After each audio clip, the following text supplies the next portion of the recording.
Luke 17:11, Jesus came upon 10 lepers. They recognized Jesus and they asked him to heal them. He told them to go see the priests. And on the way to see the priests, one of them realized he'd been cleansed and went running back to give praise and thanks and glory to Jesus. Jesus said to him, "There were 10 of you, were there not? Where are the other 9? Because of that passage in the gospel, I promised to give witness to the healing power of Jesus Christ wherever and whenever I was asked. And it's brought me all over the world. And at the age of 44, I contracted cancer. And when people get cancer, they think it's a terrible thing. And it is oftentimes to go through all that stuff. But for me, it was the best thing that ever happened to me. It brought me back to God. It showed 3 tumors on my right lung. The cancer had metastasized. Metastatic renal cell carcinoma has no cure. There is no radiation, there is no chemotherapy, there is only extraction.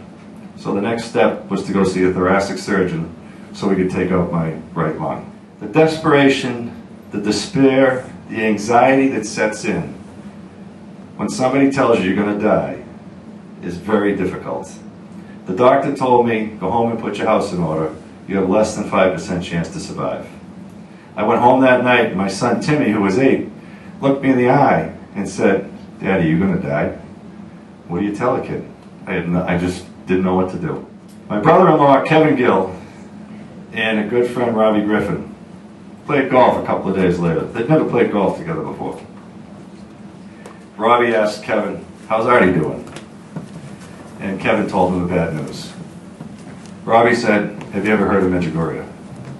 And Kevin said, "No." And for 18 holes, they talked about this wonderful village in Bosnia-Herzegovina. Kevin called me up and he said, "Artie, have you ever heard of Medjugorje?"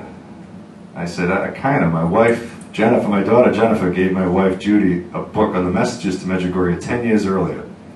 And Judy would try and sit up at night and read me those messages while I was trying to watch the sports on TV. And it would go in one ear and out the other. So Kevin said to me, "Do you want to go?" We were desperate. I said, "Sure." And 1 week later, Kevin, Robbie, and I jumped on a plane to a little village in Bosnia-Herzegovina called Medjugorje. We got to Medjugorje, and the best way I can describe Medjugorje, it's a place of supernatural peace.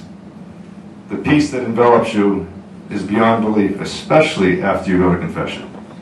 But we went to the Church of St. James, which is an enormous church in the center of the village. Very small village, so they overbuilt this church. Apparently they knew it was coming. And to the left of the church were the boxes.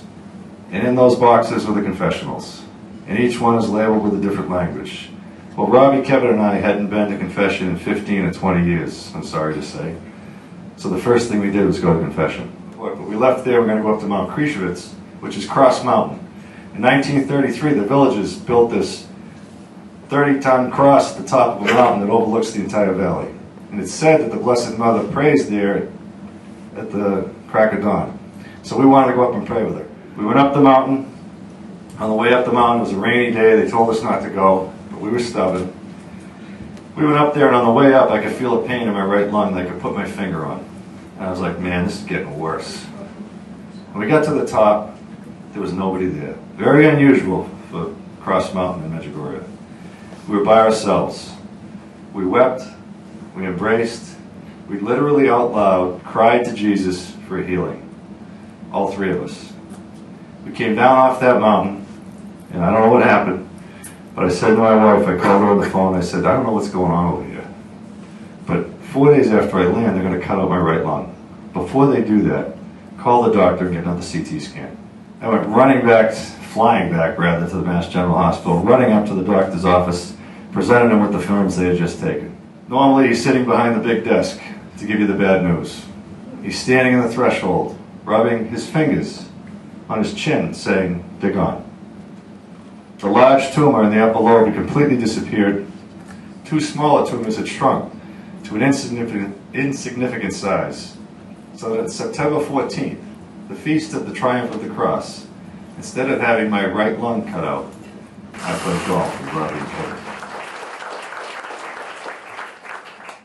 Jesus